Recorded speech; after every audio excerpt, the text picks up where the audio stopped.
되게 지난번에 교양물리 주임 교수님을 하셨던 분은 바이오피직스를 하셨던, 지금도 바이오피직스를 하시는 분이지, 하셨던 분이라 이상한 페이스 스페이스 뭐 이런 것들을 많이 해요. 그 뭐냐면 X와 포지션과 모멘텀 공간에서 물체가 어떻게 움직인가 이런 걸 많이 냈고, 약간 어렵게 내는 경향이 있고, 내가 며칠 전에 교양물리 주임 교수님과 만났을 때 웃으면서 하는 얘기가 평균 50점은 쉽게 맞을 수 있을 것 같다 라고 하는데, 되게 젊은 교수님들의 야심에 찬 그런 계획은 여지없이 깨지기 마련인데, 그러니까 나는 그게 무슨 말인지 모르겠는데, 조교가 즐겁게 문제를 냈다는 게 무슨 말이야? 채점하기 쉽다는 얘기인가? 채점하기 쉽다는 게 도대체 무슨 말이야? 그래서 뭐 그렇게 어렵게 나오지 않겠지만, 어렵게 나오지 않더라도 여러분들이 그럴 때 문제를 잘 푸는 방법이 있죠. 문제를 어떻게 하면 잘 풀더라? 일단 문제 푸는 방법은 여러분들이 강의 시간 혹은 숙제를 하면서 여러분들이 연습했던 대로 하면 되는 거고, 그 다음에 실수를 하지 않으면 되죠. 단위를 내가 제대로 잘 썼는가, 유효수자 처리를 잘 했는가, 뭐 이런 걸 이제 다 봐야죠. 오케이. 이제 그런 기본적인 인트로덕션을 하고, 그럼 우리 지난해에 나왔던 문제를 봅시다. 이건 아주 쉬운 문제예요. 여기서 이 그림에서 스프링을 두 개를 달아놨는데 똑같대요. 그다음 각각의 스프링 컨스탄트가 K고, 위에 있는 거를 패럴렐, 병렬, 밑에 있는 걸 직렬 연결이라고 하면, 다음과 같은 경우에 포스가 작용하면 요거에서 생기는, 이게 만약에 한 개의 용수철로 바뀌었을 때 어떤 스프링 컨스탄트가 있는 용수철로 스프링으로 바꿀 수 있는가 하는 문제예요. 마치 여러분들이 2학기 때 배울 리지스터 저항 혹은 축전기의 연결과 아주 비슷한 문제인데, 우리 문제를 푸는 방법은 쉬워요. 어떻게 푸냐면, 여기서 이렇게 힘을 가했다고 치면, 힘을 이렇게 가해서, 내가 셋업을 해놨구나. 여기서 힘을 이렇게 가했다고 치면 X만큼 늘어났다고 치면 되죠. 그래서 X만큼 늘어나면 여기서 잡아당기는 힘이 KX, 여기서 잡아당기는 힘이 KX네. 그럼 F는 2KX죠. 그러니까 X에 비례하는 양이, 물론 크기만 본 거예요. 방향은 반대이고. 그러니까 이게 뭐냐면 이퀴벌런트한 스프링 컨스탄트는 2배의 K가 되겠죠. 그 다음에 여기서도 그래? F를 잡아당겼어. 길이가 X 늘어났대. X 늘어나면 이거만 X 늘어나나? 이건 안 늘어나고? 아니죠. 똑같은 길이만큼 늘어나죠. 똑같은 거니까. 그럼 2분의 X씩 늘어났겠네? 그럼 2분의 X씩 늘어났대. 그럼 여기서 봐야죠. 여기서 작용하는 힘은 작용 반작용으로 틀림없이 크여갖고 방향이 반대일 텐데, 우리 여기 있는 힘 신경 쓰는 거 아니죠. 여기 있는 힘 신경 쓰는 거죠. F는 2분의 KX죠. 그죠? 여기서 잡아당기는 힘이. 그래서 우리 이퀴벌런트한 스프링 컨스탄트는 2분의 K로 된다는 거죠.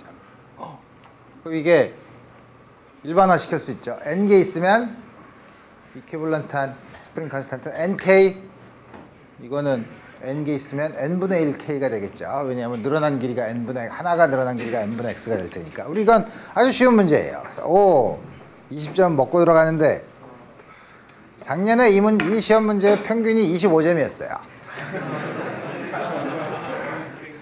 그래서 그럴 경우에는 되게 이제 문제를 잘못 냈다고 얘기해요. 되게 평균이 50점 정도가 돼야 소위 말하는 벨 쉐입의 가운데가 있어야 되는데, 벨 쉐입의 피크가 왼쪽에 딱 있으면 문제가 있어요. 그러면 다 합해서 20점, 20점, 20점 하면 연습 점수의 합보다 작잖아. 그럼 문제가 있죠. 그래서 되게 그렇게 문제 안 내려고 노력을 하죠. 그래서 되게 첫 번째는 실패를 하죠. 오케이. 이 두 번째 문제는 좀 약간 어려운 문제이긴 한데, 생각해보면 그렇게 어려운 문제, 하나씩 생각해봅시다. 그림에서 보인 것처럼 블락이 웨지에 세타인 웨지에 이렇게 얹혀 있대. 오케이?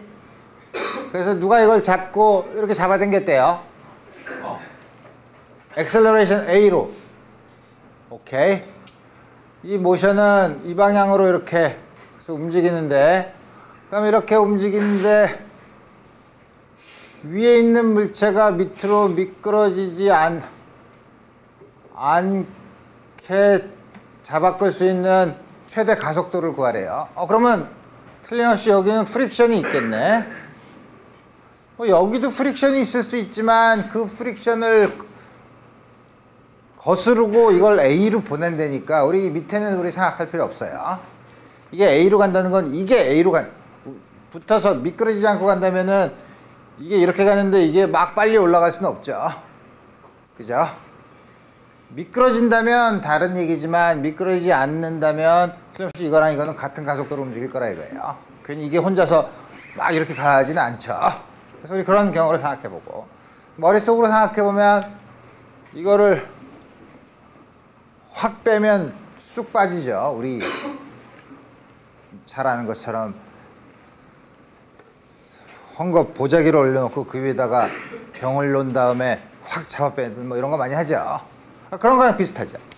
이렇게 가는데 틀림없이 그럼 여기 프릭션이 있을 텐데 갈라 그러면 이게 밑으로 내려오려고 하는데 내려오지 못하게 프릭션이 잡아당기고 있는데 너무 빨리 가면 그게 최대 정지 마찰력보다 프릭션이 커지면 그때부터 미끄러지기 시작한다 이거예요. 오케이.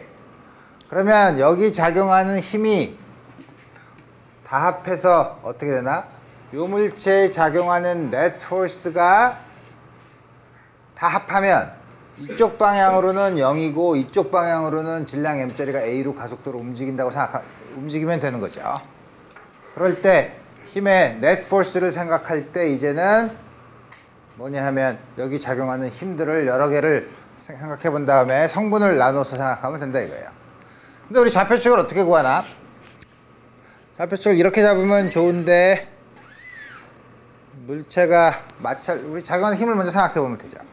작용하는 힘이 뭐가 있나? 중력. 굿. 노멀 포스. 프릭션은 어떻게 작용하죠? 어느 쪽으로 작용하죠? 가만 놔두면 내려갈 텐데 내려가지 못하게 작용하는 거죠. 이쪽으로 작용하겠죠. 자, 프릭션 이쪽으로.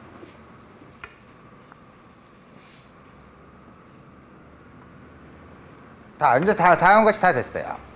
그럼 좌표축을 어떻게 잡을까? 이게 수직이고 이게 수직이니까 여러 가지를 할 수 있지만 우리 심심한데 이렇게 좌표축을 잡아봅시다. 어떻게 잡아도 괜찮아요. 여러분들 이렇게 좌표축을 잡아도 괜찮아요. 근데 우리 되게 시험을 심심하게 보진 않죠. 이렇게 잡으면 어떻게든 잡을 수 있는데 왜냐하면 우리가 그러면 우리 요 힘만 이 성분으로 나누면 되는데 문제는 이 가속도가 있으니까 이 가속도도 그러면 좌표축을 이렇게 잡으면 이 성분과 이 성분으로 나눠야죠. 오케이. 됐어. 그러면 수직 방향부터 볼까? 수직 방향은 이게 θ면 mg 코사인 θ니까 수직 방향은 이게 이렇게 돼 있으면 이거에 이쪽 방향 성분과 이쪽 방향 성분을 나눠야 되나? 이게 θ네. 그럼 이게 a 코사인 θ네. 오케이. 그럼 됐죠. 그러면 이게 a 사인 θ니까 이 힘과 이 힘을 받아서 다음과 같이 가속도를 받는다는 거죠. 오케이. 그럼 됐네. n은 n 빼기 mg 방향을 잘 생각해야지. n이 저쪽 방향이 플러스 방향이니까 mg 코사인 θ 마이너스 ma 코사인 θ죠. 왜 마이너스가 붙었냐면 이쪽을 플러스로 잡았는데 이게 이렇게 돼 있으니까 a 마이너스 ma 사인 θ인데 잘못 썼죠. 사인 θ. 오케이. 하나 구했고 지금 모르는 양이 하나, 둘, 두 개 있죠. 그 다음에 또 하나는 이쪽 방향. 이쪽 방향은 이렇게 갔는데 fs로 갔는데 빼기 mg 사인 테타를 했더니 m짜리가 a 코사인 테타로 갔대요. 다음과 같이 됐죠.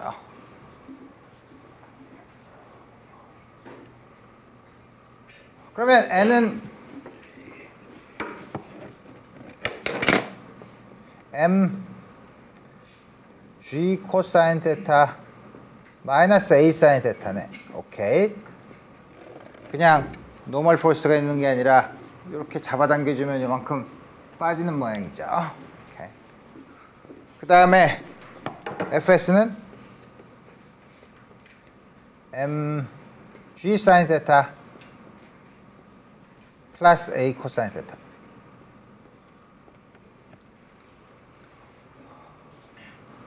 그런데 fs가 최대값이 언제일 때죠? 최대 정지마찰력이 될 때가, 그러니까 최대 정지마찰, 이게 최대 정지마찰력이 될 때가 a가 가장 클 때니까 이게 µs n인 경우면 되죠. 그래서 우리 이거를 µs m g 코사인 테타 마이너스 a 사인 테타 다 됐네. 그럼 뭘 하라는 거야? a를 구하라는 거네. a를 어떻게 구하지? a를 다 넘기면 되죠. m은 다 없애고, 그러면 a 코사인 테타 플러스 µs 사인 테타는 이쪽으로 다 넘기면 µs g µs 코사인 테타 뭐야? 뭐 잘못 쓴 것 같은데? 아니죠. 맞죠. 마이너스 g 사인 테타. g니까 사인 테타. 그래서 뭐냐면 a는 코사인 테타 플러스 µs 사인 테타 에 µs 코사인 테타 마이너스 사인 테타. 다음과 같이 구할 수. 이거보다 크면 미끄러진다는 거죠. 그래서 우리 이렇게 나오면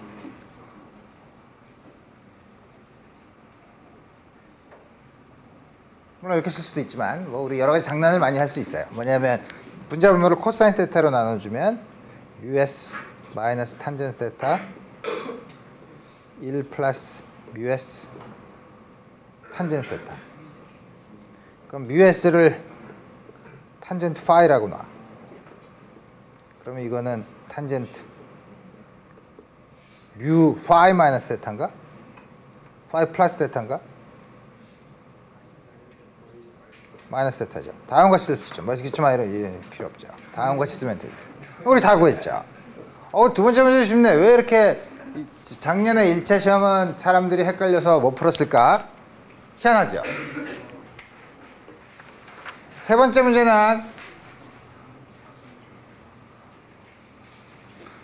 다음과 같은 M1, M2, M3가 있고 그때 뭘 구하라는 거야?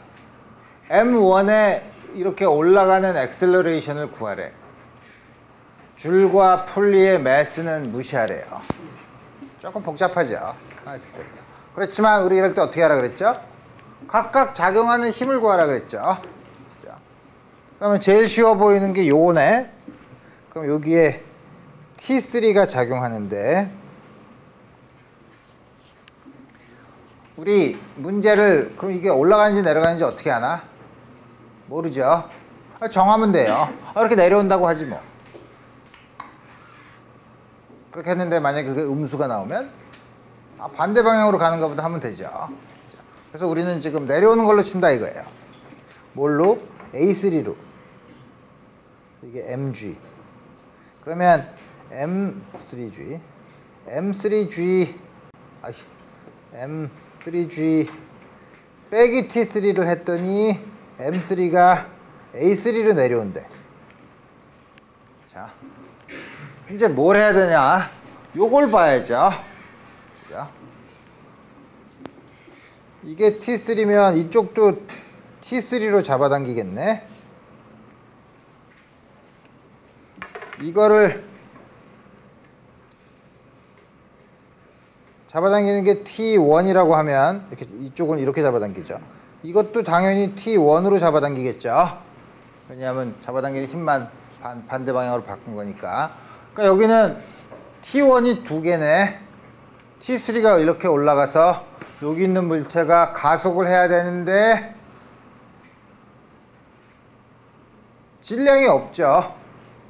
질량을 무시할 수 있다 그랬죠. 그럼 어떻게 되나? 무지 빨리 올라가나?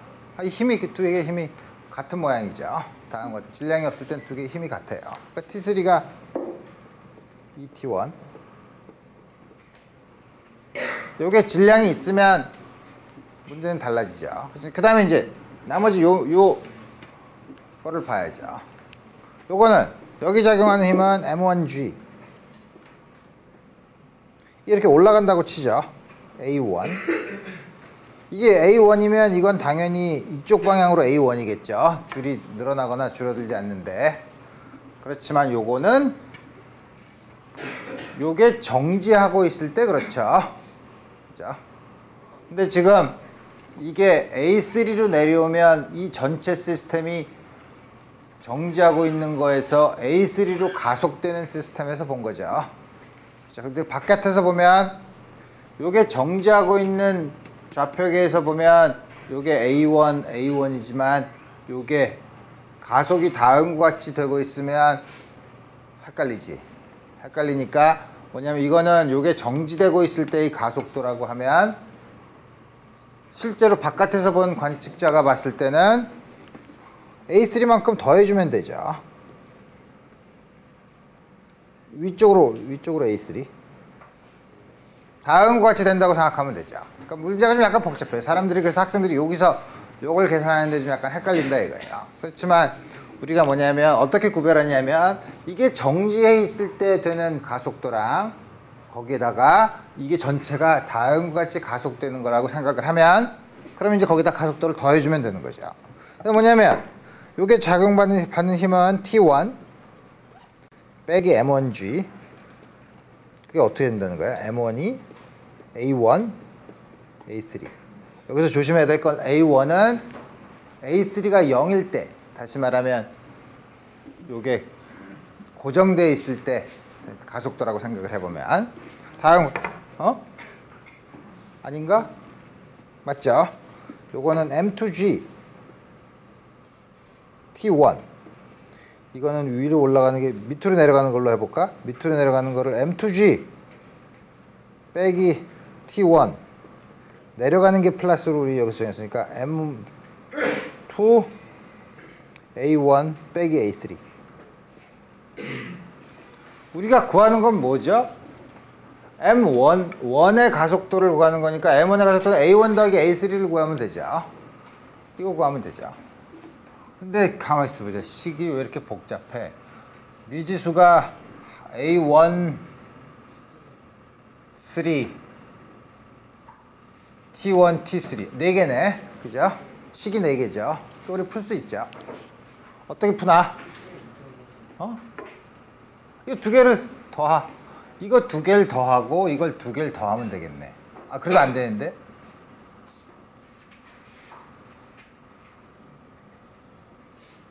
어쨌든 풀 수 있죠. 그죠? 그 푸는 거는 여러분들이 나보다 훨씬 더 잘 풀 테니까 나는 수학자처럼 봐. 미지수가 하나, 둘, 셋, 넷씩 4개죠. 여러분들이 풀어서 A1 더하기 A3를 구하면 돼요. 이거는 푸는 것까지 내가 다 할 수는 없지. 아, 이걸 못 풀어서 점수가 안 나왔나? 세 번째. 그러니까 작년에는 시험 범위가 원운동이 들어갔었어요. 그래서 좀 복잡하긴 한데 이거는 이렇게 원운동을 하는 거라 우리 신경 안 쓰고 요거만 볼 거예요. 원운동 안 해? 아니, 다음 9장에 있죠. 그래서 보면 매스가 1kg짜리가 이렇게 내려오는데 뭐지? 카이네틱 프릭션이 μk래. 그게 0.2래. 그러면 내려올 때 에너지 로스가 얼마냐?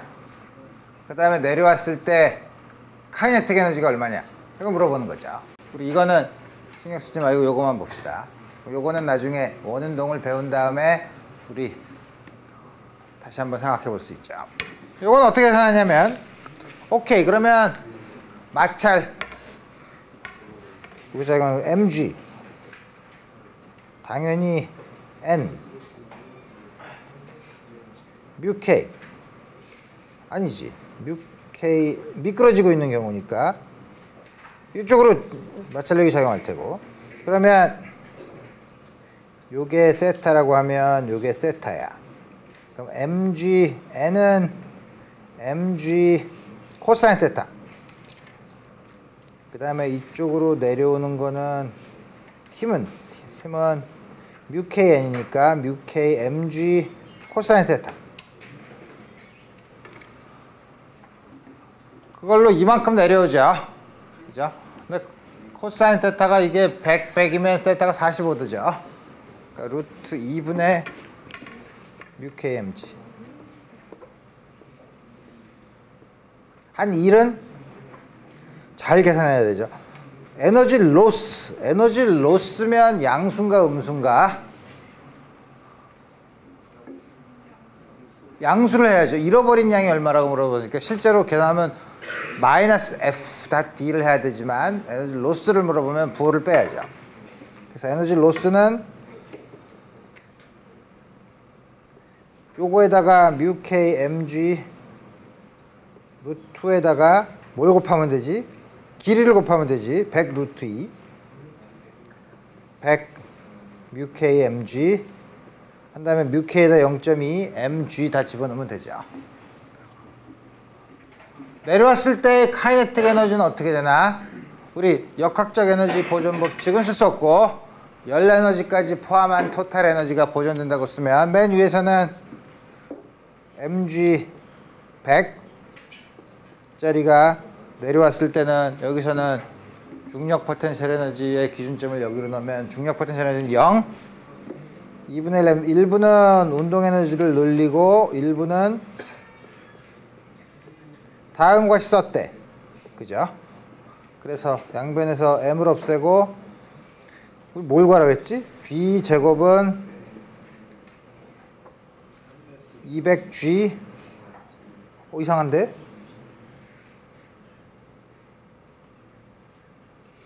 200g 1-μk 오케이. 다음과 같이 쓸 수 있죠. 0.8이죠. 0.2니까 0.8 200에다 0.8을 곱하면 얼마지? 20에다 8을 160 m per second의 제곱 V는 40 m per second가 되겠죠. 이렇게 쉬운 문제를 왜 이렇게 앞에 게 어렵구나. 오케이. 그래서 이 5번째 문제는 여태까지 지난 20년간 한 번도 나오지 않았던 문제였지만 이 교수님이 냈던 문제의 특성, 이분이 이런 걸 좋아해요. 그래서 뭐냐면 솔루션의 트러젝터리를 페이스 스페이스에서 보자 이거예요. 페이스 스페이스가 뭐냐면 한쪽은 x축은 위치, 이쪽은 속도, 벨로시티에 대한 이 공간에서 물체의 운동을 보자 이거예요. 예를 들면 프리 파티클은 뭐죠?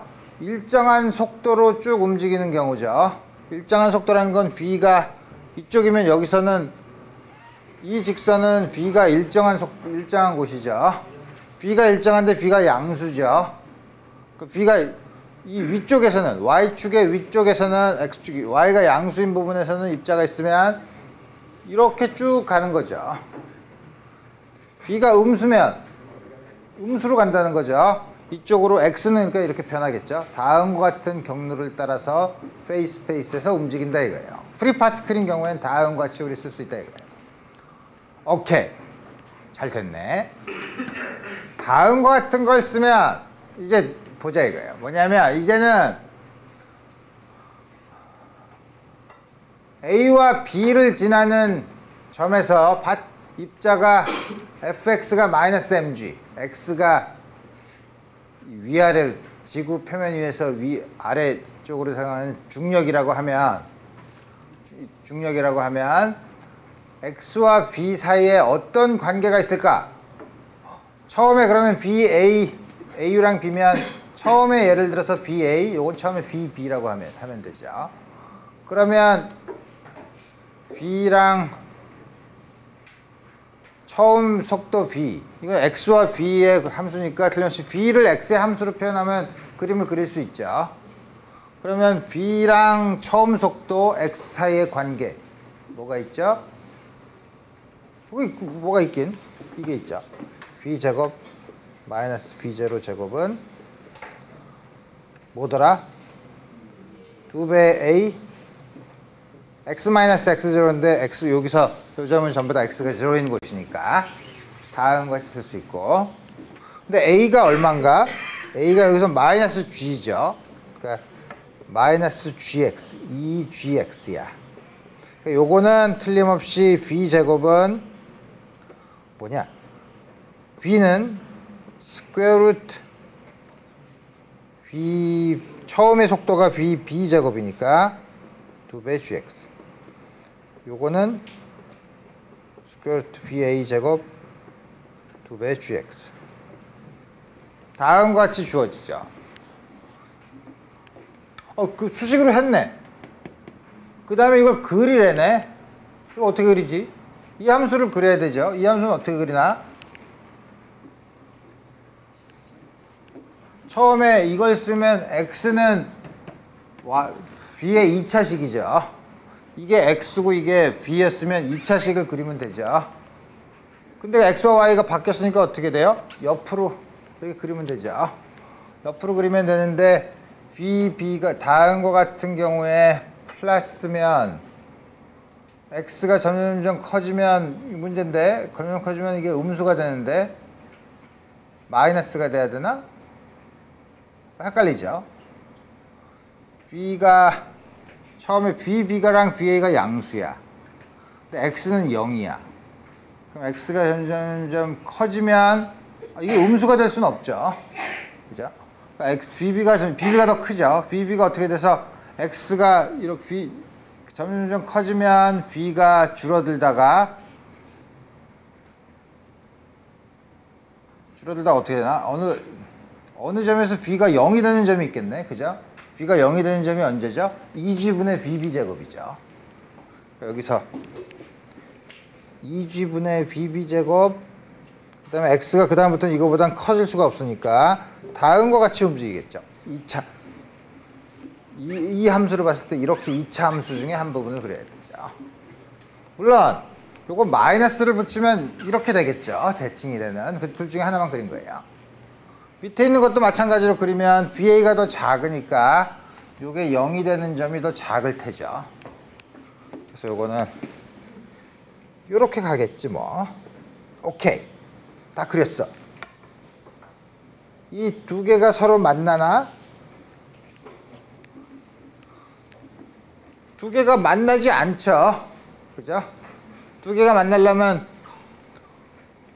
x가 같은 점이 있어야 되는데 그런 점이 없죠. 지금 여기서부터 쭉 출발하면 다른 경로를 지나가기 때문에 도저히 x가 이 두 개가 x가 같은 점이 이게 겹쳐야지 만날 수 있을 텐데 그러니까 도저히 만날 수 없죠. 오케이. 만날 수 없대. 터닝 포인트를 그리래. 터닝 포인트가 뭐죠? 포텐셜 에너지와 포텐셜 에너지가 있으면 입자가 이렇게 왔다가 포텐셜 에너지와 운동 에너지가 0이 되는 점이죠. 운동 에너지가 0이 되는 점이 뭔가? 속도가 부호가 바뀌는 점이죠. 들어오다가 속도가 바뀌는 점이죠. 그러니까 V가 0인 점이 순간적으로 V가 0인 점이 터닝 포인트예요. 어디? 여기죠. 조금 아까 본 것처럼 요거는 파티클 B인 경우엔 터닝 포인트가 요게 0이 되는 경우니까 2G분의 VB 제곱, 요건 터닝 포인트가 2G분의 VA 제곱. 다음과 같이 주어지죠. 아주 이상한 문제를 물어봤어요. 그렇지만 다음과 같이 XP 공간에서도 우리 역시 물체의 운동을 기술할 수 있다 이거예요. 솔루션 트레이젝토리가 어? 솔루션 트레이젝토리 이 솔루션을 그렸을 때 입자가 어디를 따라가겠냐는 거예요. 트라젝토리가 궤도를 그린다는 거니까. 영어로 나오니까 헷갈리죠. 사람들이 영어를 그 다음 그래서 이거는 작년이고 이건 재작년 문제. 좀 더 그때 교수님이 달라졌나? 어쨌든 자 다음과 같은 로켓의 매스가 m인데 런치 스테이지 로켓이라고 하기엔 좀 그렇죠. 어쨌든 스프링이 되는데 스프링의 원래 길이는 10분의 11h래. 오케이. 근데 로켓을 여기다 딱 올려놓으니까 이게 h가 됐대. 그럼 10분의 h만큼 줄어든 거죠. 오케이. 그럼 이 스프링 컨스탄트를 알겠네. 스프링 컨스탄트 구하래네. 쉽게 구할 수 있죠. 문제가 뭐 이래. 여기는 이렇게 쉬워. 그 다음에 갑자기 놨대요? 아니지. 이거를 2분의 h까지 놨다가 탁 놨다는 거죠. 그랬을 때 스프링 컨스탄트를 구하고 로켓이 제일 높이 올라갈 때까지 그라운드에서부터 제일 높이 올라갈 때까지를 높이를 구하라는 거죠. 첫 번째 건 쉽죠. 뭐냐면 이게 힘을 mg를 가했더니 k 곱하기 줄어든 길이가 10분의 h라는 거죠. K, 스프링 컨스탄트 k는 h분의 10mg. 이건 쉬운 문제네. 이건 따고 들어가는 문제고. 맥시멈 하이트. 여기서부터 맥시멈 하이트를 보라는 거죠.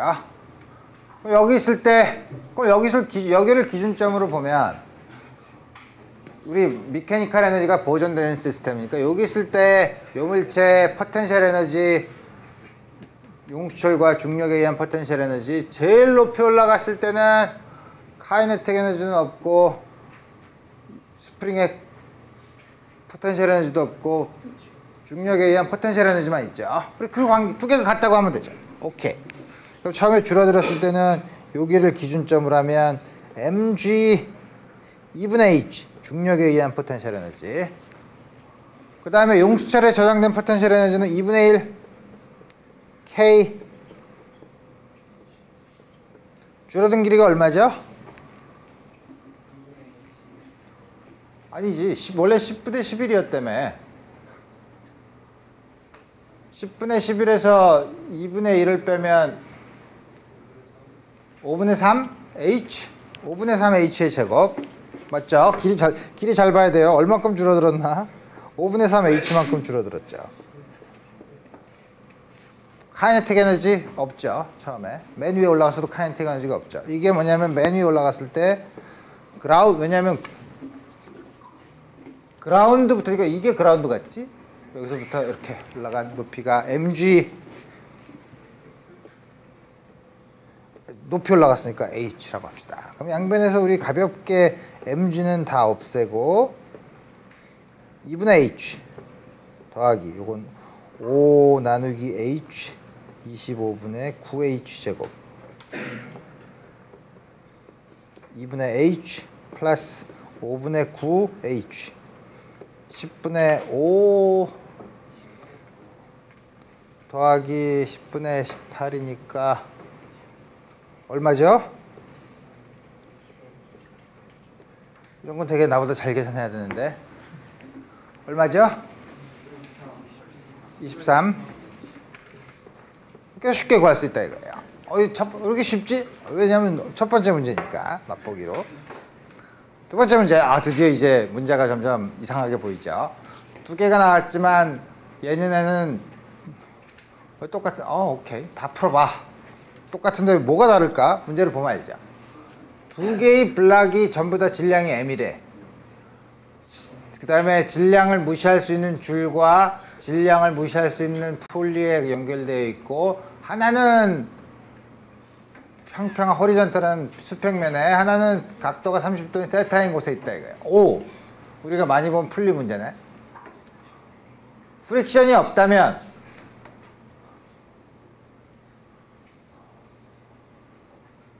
(30도의) 앵글에 있는 이물체의 액셀러레이션이 얼마냐 이거 물어보는 거죠. 프릭션이 없다면 오케이 그럼 우리 작용하는 힘을 보면 되죠. 어떻게 보면 되나 하면 하나씩 따로 떼서 보라 그랬죠.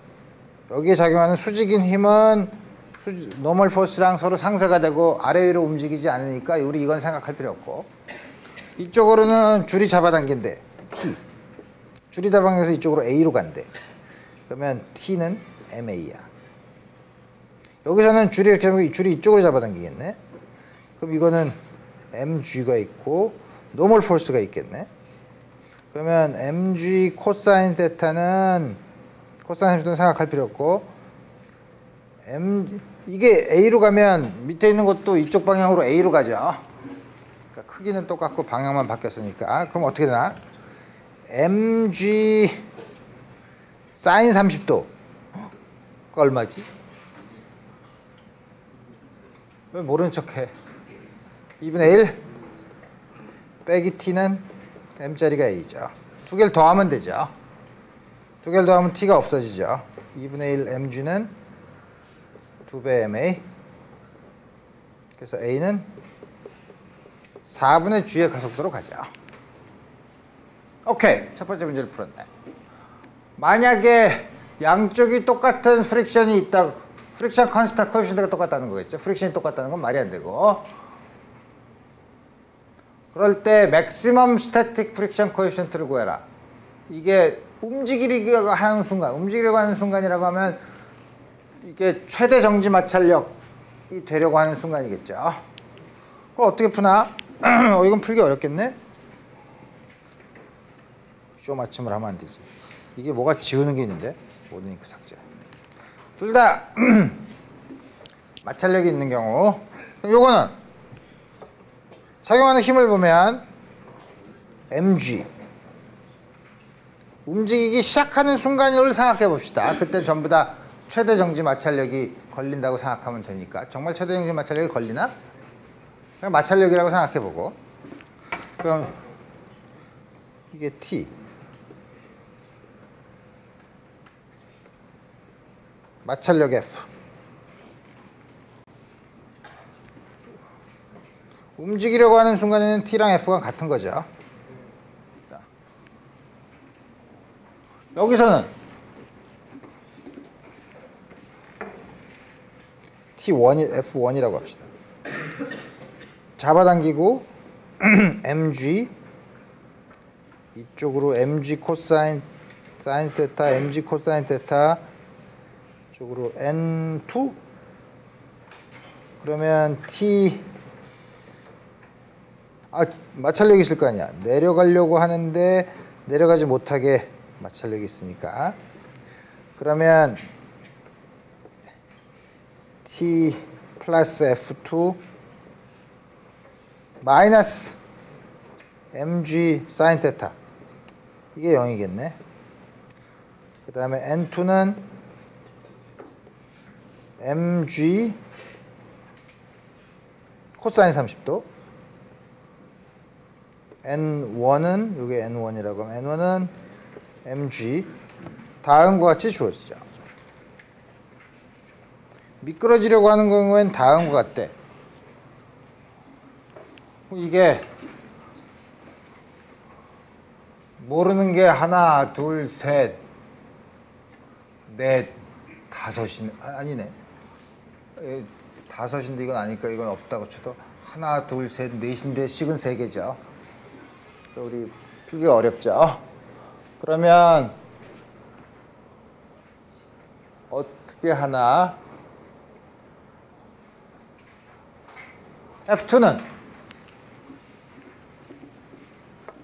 F1은 다음과 같이 주어지고 F2는 2분의 mg 마이너스 t죠.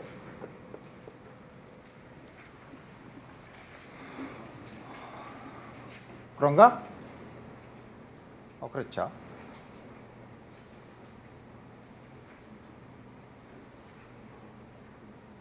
그럼 둘 다 미끄러진다 그러면 미끄러지기 시작하는 순간이라 그러면 어떻게 되는 거야?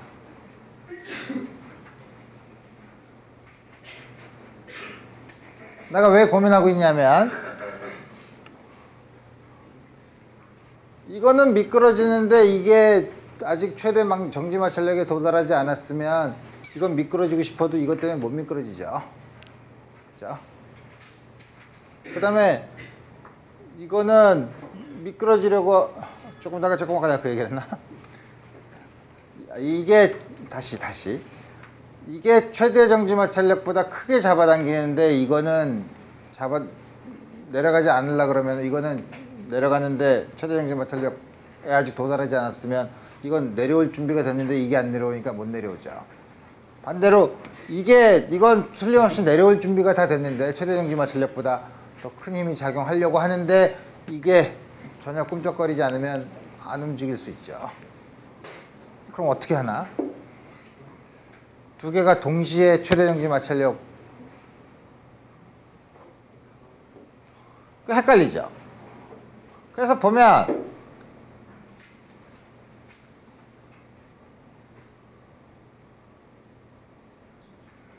어떻게 해야 되나? mg가 f1과 f2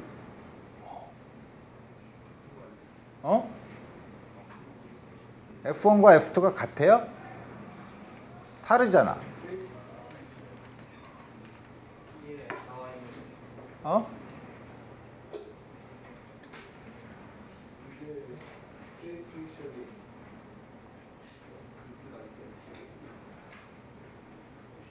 same friction coefficient겠지. 이거랑 마찰력이 같을 수는 없죠. 왜냐하면 여기다가 질량을 무지 큰 걸 갖다 놓으면 프릭션은 달라지죠. 그죠? 프릭션이 같다는 건 말이 안 돼요. 그렇지만 말은 안 되지만 여기서 그렇게 해야 되겠네. 그죠? 프릭션이 같다고 하면 두 개 같다고 하면 F1과 F2가 같으려면 T가 2분의 mg야?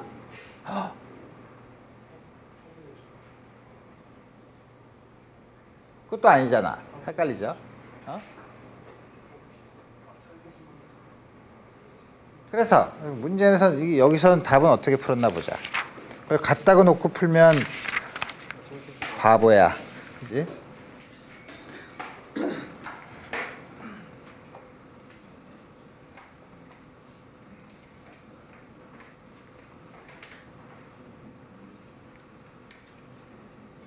근데 갖다가 놓고 풀었네. 이걸 어쩌지?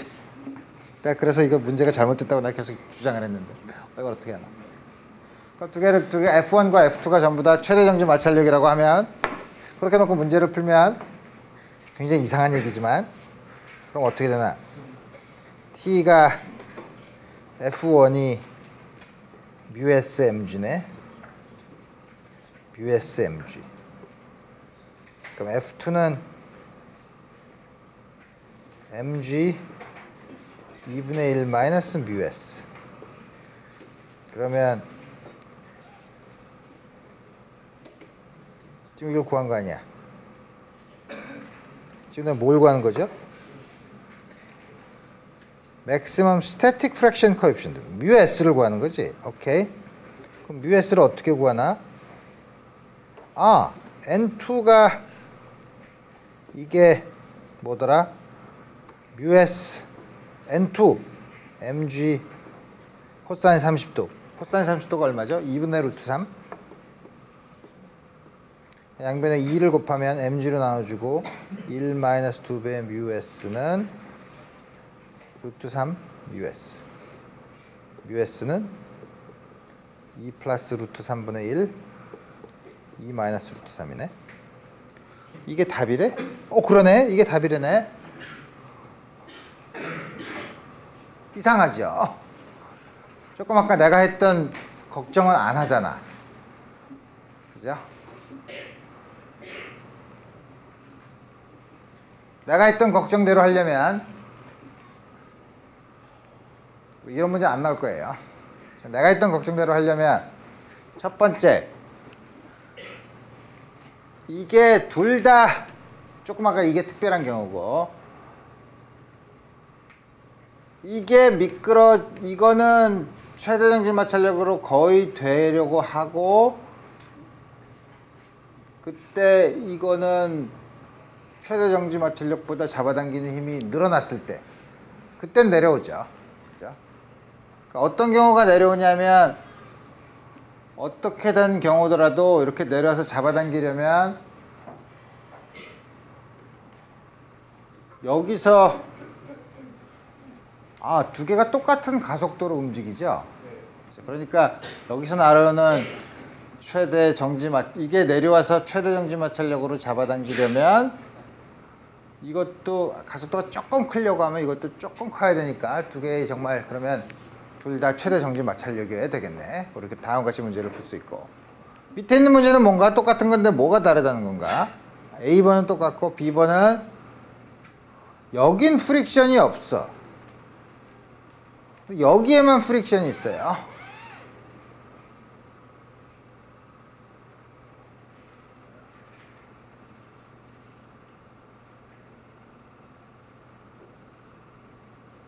그렇지.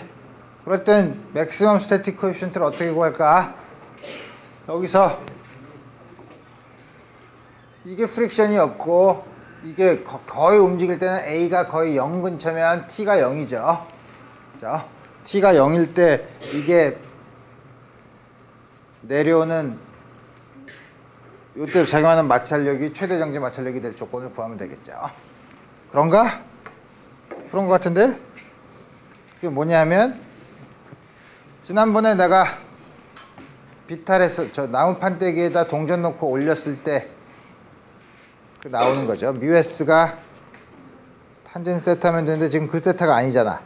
그러니까 지금 이건 뭐냐면 mg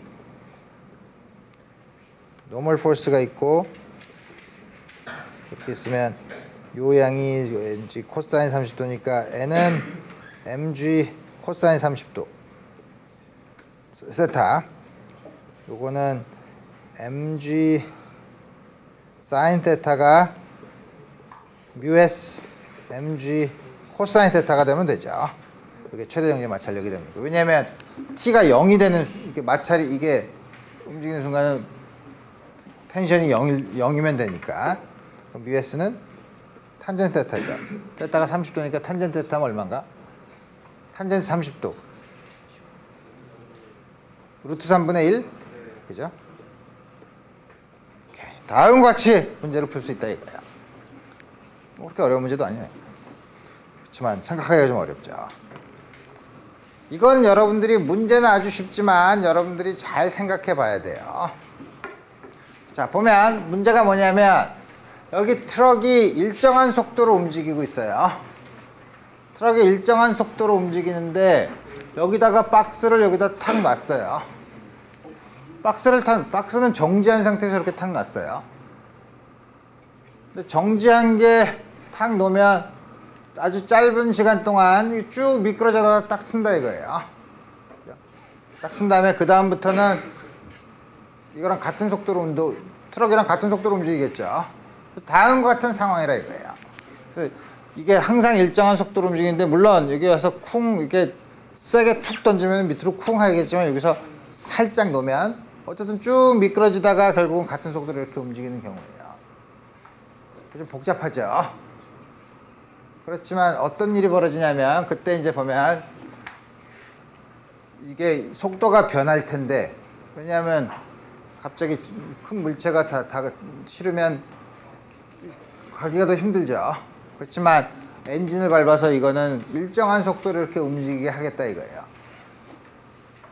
그러면 for a short period of time 짧은 순간 동안 박스가 미끄러져서 박스가 결국 딱 쓴다 이거예요. 그럴 때 바깥에 있는 관측자가 봤을 때는 어떻게 되냐 이거예요. 처음에 카이네틱 에너지의 박스의 카이네틱 에너지의 변화를 보래요. 카이네틱 에너지의 변화는 나중에 카이네틱 에너지에서 처음에 카이네틱 에너지를 빼면 되죠. 처음에 카이네틱 에너지는 0 정지해 있었으니까 그죠? 마지막에 카이네틱 에너지는 물체가 V라는 속도로 가죠. 그러니까 카이네틱 에너지의 변화는 마지막이 2분의 1 mv 제곱 처음이 0이니까 첫 번째 문제는 아주 쉽죠. 두 번째는 find the total energy supplied by the engine. 엔진이 supply한 그게 뭔가? 아, 그럼 이 시스템이 이렇게 가다가 운동 에너지가 변했죠. 그 다음에 여기서 쭉 미끄러지면 마찰에 의해 프릭션에 의해서 움직였으니까 마찰에 의한 열이 있죠. 열 에너지가 발생했죠. 그래서 우리 뭐냐면 이 시스템에서 K 이걸 보자 이거예요. 이걸 다 봐야죠. 그래서 보면 하나씩 보면 되죠. 델타 K는 받고 마찰이 한 1? 그거 어떻게 계산하면 되지? 마찰력이 F가 있으면 F 곱하기 간 길이 D를 곱하면 되죠. 근데 지금 F도 모르고 D도 모르죠.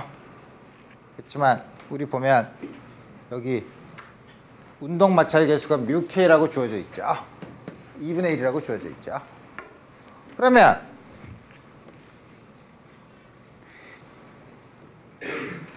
D만큼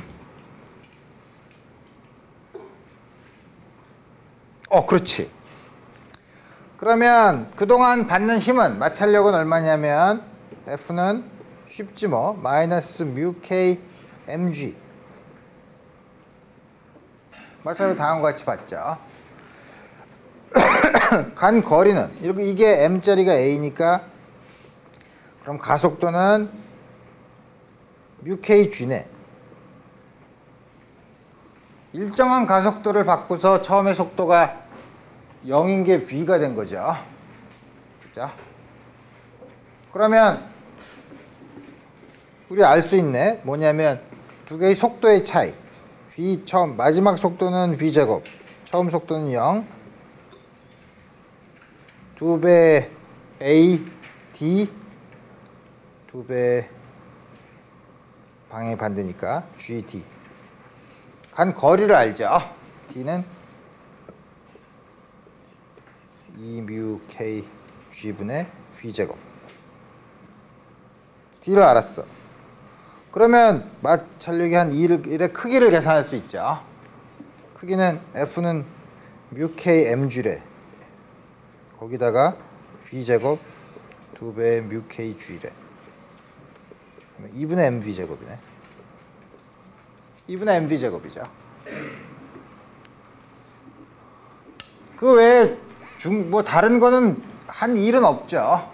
여기 중력이 작용했을 때 한 일은 중력의 수직인 방향으로 작용하기 때문에 이게 없어요. 그 전체에 작용한 이거는 2분의 1 mv 제곱 쫙 미끄러지면서 나머지는 2분의 1 mv 제곱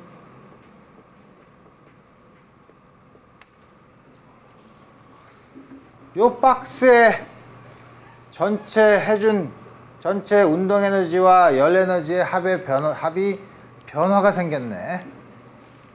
그죠? 어떻게 해서 변화가 생겼나? 요 시스템만 보면 그런데 외부에서 이 트럭이 계속 엔진으로 엑셀러레이터를 걸어서 일정한 속도로 움직이게 하려면 계속 이 시스템에다가 요 시스템에다가 일을 해준 거예요.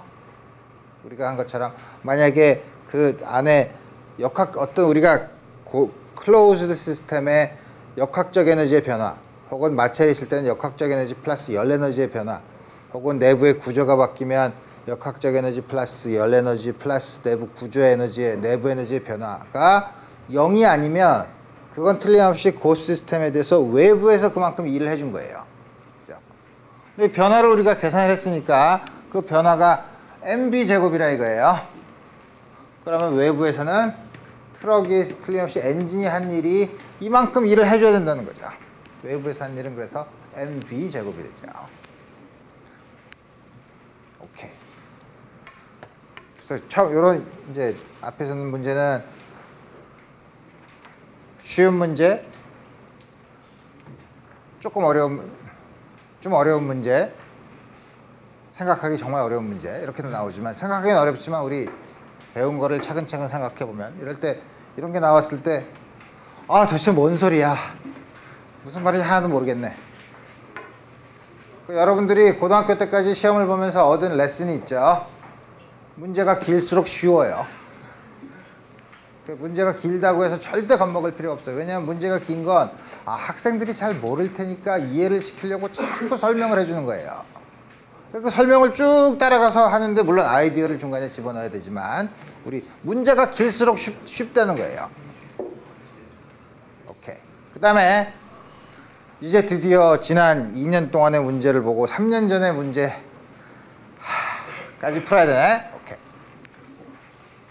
다음과 같이 세타인 경사면 맨 위에서 선수가 화살표 방향으로 지표면과 나란한 방향. 갑자기 한글로 되어 있네. 그때 3년 전에는 시험 문제가 한글로 나왔어요. 좋은 시절 다 지났죠. 속도 V로 활강했다. 중력은 좌소등 G로. 이 경사면에 다시 착지할 때까지 시간을 구하래요. 우리 이거 어떻게 하죠? X는 VT, 여기를 원점으로 하면 Y는 원점이니까 어떻게 되나? 마이너스 2분의 1 GT 제곱? 이거 맞죠? 그죠? T는 만나는 점이죠. 만나는 점은 뭐지? 이 직선이죠. 이 직선이랑 이게 만나는 점을 구하면 되죠. 그러니까 XY가 요 직선 위에 여기에 요 직선을 성립하면 여기가 만나는 점이죠. 그럼 직선의 기울, 직선의 식을 구해야 되죠. 이 직선의 식이 뭔가? 기울기가 얼마야? 마이너스 탄젠트 세타죠. 마이너스 X 탄젠트 세타. 여기다 집어넣으면 되죠. GT 제곱 마이너스 VT 탄젠트 세타. T가 없어지고 T는 플러스로 만들면 T는 G분의 2V 탄젠트 세타. 쉽네. 세타가 30도인 경우 이 선수가 활강한 순간부터 착지까지의 변위를 구하래. 변위를 구하려면 X성분과 Y성분을 다 구해야 되죠. X성분은 이거 쉽네. 위에다가 T를 곱하면 되잖아.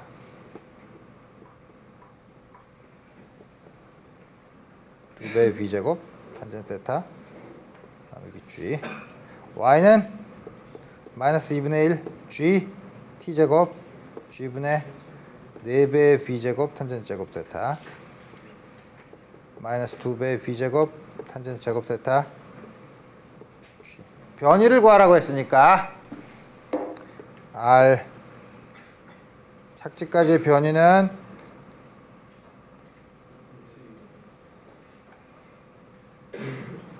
순간부터 착지까지의 변화니까 T를 이걸 집어넣으면 안 되네. 이거를 써야 되네. 그죠? 근데 그걸 쓸 수가 없잖아. 착지까지. 그러니까 이 변위를 쓰고 이걸 써야 되죠. 이거는 탄젠트 세타가 30도니까 탄젠트 30도가 얼마죠? 루트 3분의 1. 그러니까 이거는 G분의 2V 제곱 루트 3I. 변위를 쓰니까 변위를 써야죠. 벡터를 써야죠. 변위를 디스플레이스먼트 벡터니까 마이너스 2배의 V제곱 나누기 G J 이렇게 쓰면 되죠. 오케이. 우리 이건 별로 그렇게 어려운 문제가 아니네. 호수에서 속도가 20km/h인 배를 이용해. 갑자기 이게 호수야? 오케이. 20km 속도가 20km/h인 유속이 10km/h인 강물을 건너려고 한다. 오케이. 강을 최단거리로 건너려면 어느 방향으로 배를 향해야 하는지 강변에 있는 사람의 입장에서 방향을 구하래. 그러니까 이렇게 가면 두 개를 합하면 이렇게 가겠죠. 그러니까 이거의 속도랑 물의 속도를 합해서 이쪽으로 가야 되겠죠. 최단거리라면 이렇게 수직으로 가야 되겠죠. 그래서 뭐냐면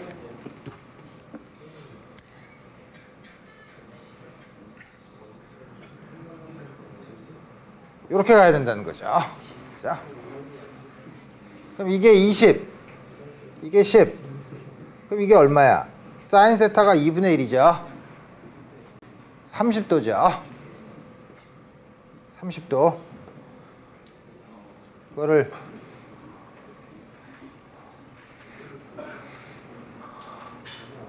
강변에 있는 사람에서 입장에서 어떻게 방향을 쓰죠?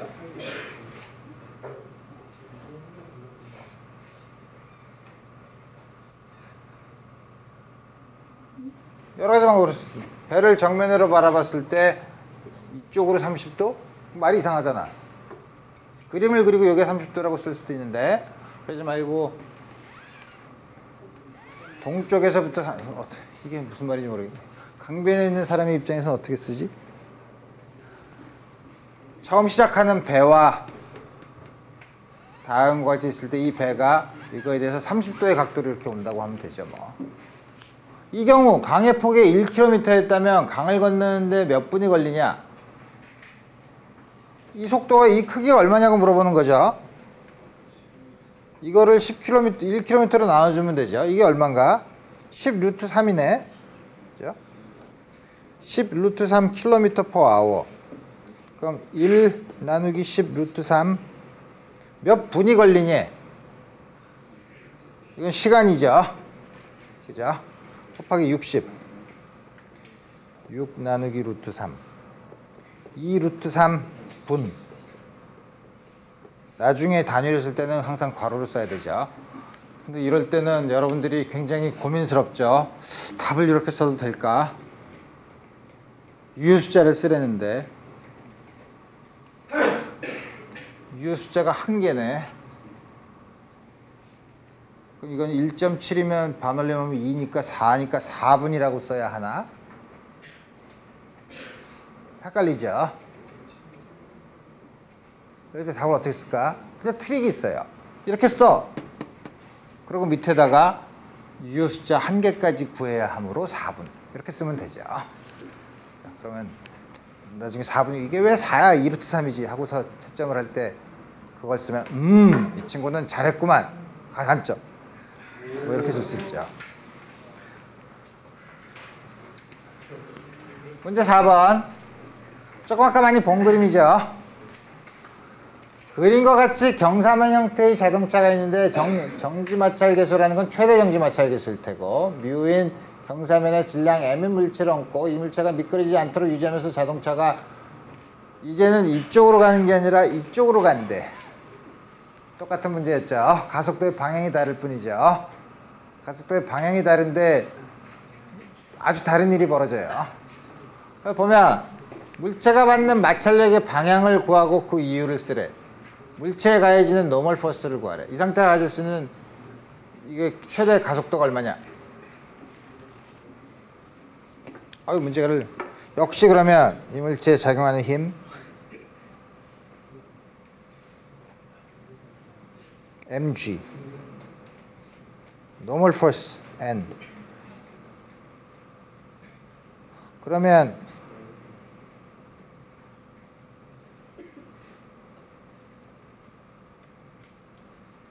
마찰력이 어디로 작용하나?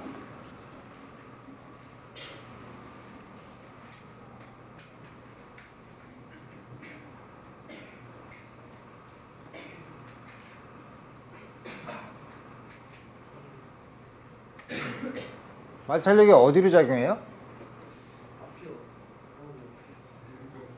이쪽으로? 앞이 어딘가?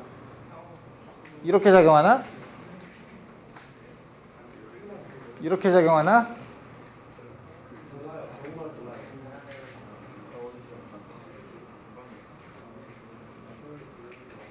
경우마다 다르지. 경우마다 다른가? 어떻게 다른가? 그때 다르다고 얘기하면 짜증나는데 가만히 있어봐. 이게 테타면 이게 테타니까 이게 mg 코사인 테타, 이쪽으로 가는 게 mg 사인 테타.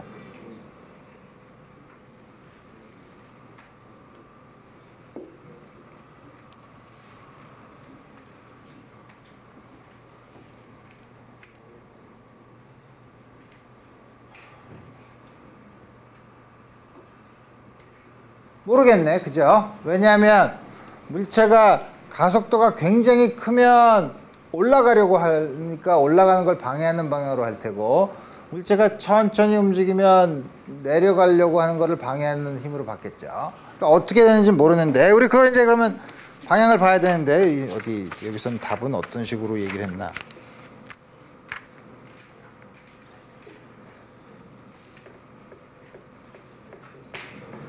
구하기가 어렵지.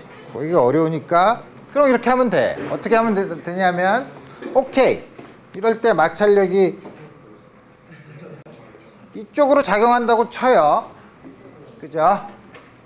그랬다가 문제를 푼 다음에 부호가 반대이면 반대로 작용하는구나 라고 생각하면 되죠. 우리 마음이니까. 오케이. 이렇게 놓고 나서 우리 앞에 있던 식으로 문제를 풀면 이게 이렇게 돼서 A로 간다니까.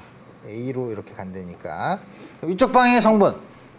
아니지. 이쪽 방향의 성분을 먼저 보면 돼. 이쪽 방향의 성분은 mg, 이게 뭐야? sin 테타. 그죠? mg sin 테타 마이너스 f는 a 코사인 테타 ma 코사인 테타 다음과 같이 돼 있죠. 비탈의 평행한 성분. 비탈의 수직인 성분은 n 마이너스 mg 코사인 테타. 응? 뭐가? 어느 게?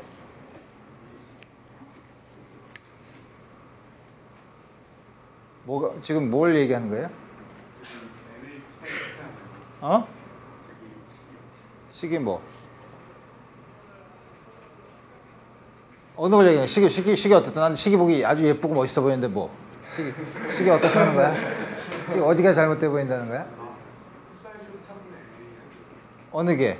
이게? A가 이렇게 움직이는데 이거의 이쪽 방향의 성분.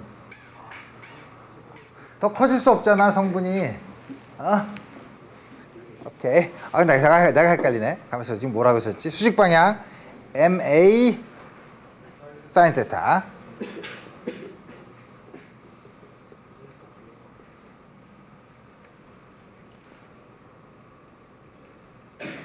그 다음에 이게 정지하고 있다고 하면 뮤를 그냥 F를 뮤S N이라고 씁시다. 뮤 곱하기 N이라고 씁시다. 뮤 곱하기 N이라고 써도 돼? 그러면 안 되지. 그냥 F라고 쓰고. 그 다음에 이러면은 미지수가 다 됐잖아. F는 M G sin 테타 마이너스 A 코사인 테타. N은 M G 코사인 테타 플러스 A 사인 테타. 이제 말할 수 있죠. 그죠? 요게 양수면, 양수라는 거는 G 탄젠트 테타가 A보다 크면 F는 위쪽. 나는 화살표로 있지만 여러분들은 잘 설명을 해서 써야죠. 왜냐면 이게 양수니까. 그럼 이게 요게 양수면 요거를 코사인 테타로 나눈 양도 양수니까 코사인 잘못 썼네. 새로 썼죠. G 탄젠트 테타 마이너스 A가 양수니까 요게 양수인 경우죠. 요 경우는 요게 0보다 크니까 F가 양수라는 거죠. F를 이쪽 방향으로 잡았는데 양수라고 하면 그 방향이 맞는 거죠. G 탄젠트 테타가 A보다 작으면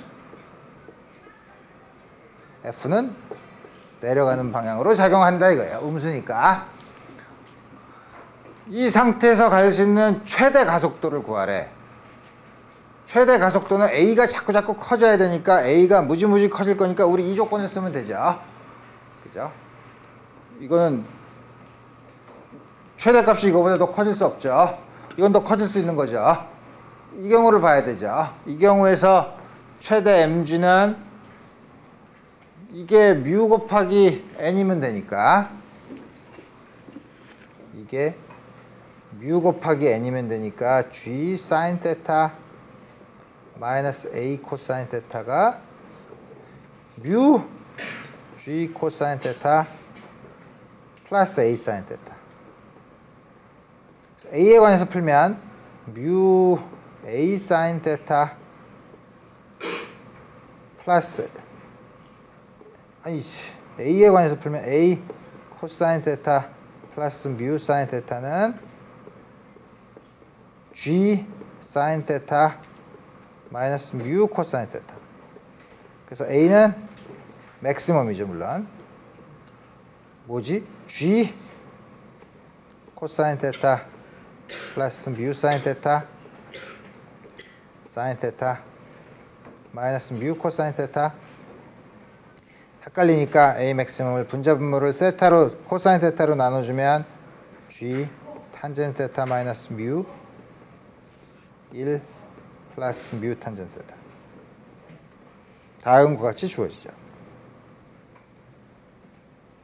오케이. 뮤가 내가 제대로 구했나? 사인 테타 플러스 코사인 테타. 부호가 반대인 것 같은데? 가만히 있어보자. 부호가 반대지, 당연히. 부호가 반대지. 내가 이거 잘못 썼죠. 왜 잘못 썼냐면 지금 이 경우는 이게 음수인 경우죠. 그죠? 부호를 잘 써야 돼. 이건 항상 양수죠. 그죠? 이 조건은 음수인 경우죠, 이게. 그러니까 부호를 반대로 해서 같다고 해야죠. 그래서 굉장히 이상하다고 생각해서 쓰면서도. 그럼 어떻게 되는 거야? 요게 부호를 바꿔야죠. 부호를 바꾸면 이게 A로 묶어내면 A 뮤 사인 테타는 맞고 이게 마이너스, 이거는 마이너스 G 사인 테타 마이너스 이렇게 되니까 A는 이게 분자 마이너스를 붙이면 마이너스 플러스. 그래서 뭐냐면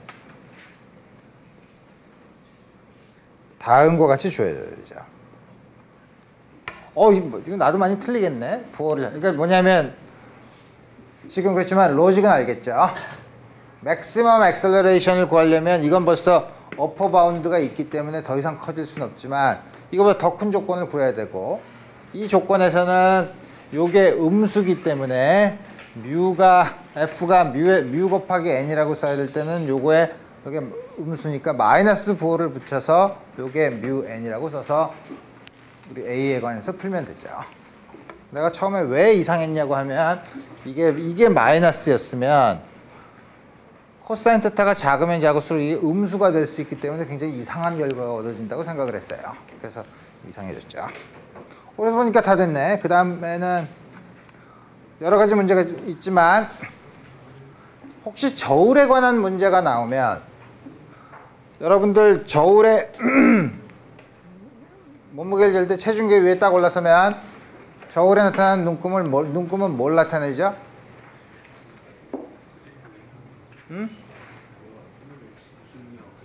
눈금은 뭘 나타내죠? 저울에 있는 눈금은 저울이 받는 수직 항력을 나타내요.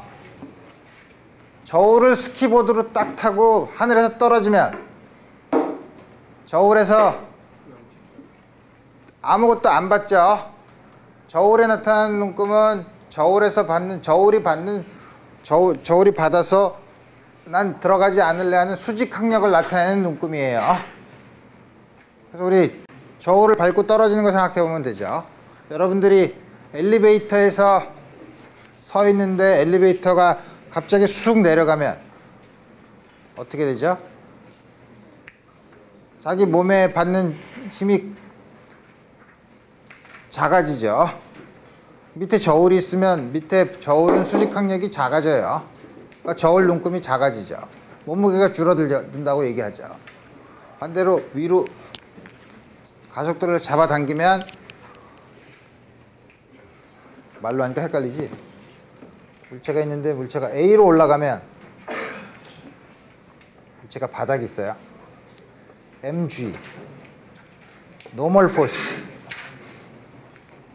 그러면 normal force 마이너스 mg가 m자리가 A로 올라간다는 거죠. 이 물체만 보면 n은 mg 플러스 A예요. A가 올라가면, 엘리베이터에서 올라가면 저울 눈금이 올라가요. 왜? 저울 눈금은 저울을 누르면 저울이 반대로 치켜 올리는 수직 normal force를 재는 게 저울이에요.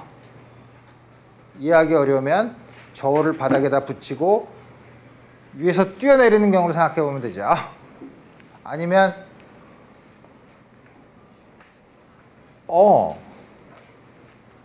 저울을 바닥에다 붙이고 내가 엎드려서 저울을 들고 있으면 그럼 어떻게 되죠? 발, 저울. 이때는 나의 몸무게가 나타날까? 아니에요. 저울의 중력, 발이 올리는 수직항력, 그죠? 저울의 무게가 나타나죠. 자, 그래서 항상 저울에 나타나는 눈금은 뭐라고? 저울을 눌렀을 때 저울에서 받치는 노멀 포스의 크기예요. 이제 무슨 말인지 확실하게 이해가 되죠? 오케이. 그래서 여러분들 오늘까지 해서 7장까지의 지난 기출문제 리뷰를 끝내고 내일 시험을 잘 봐서 우리 즐거운 마음으로 그 다음에 강의 시간에 들어올 수 있도록 합시다. 여기까지 하겠어요?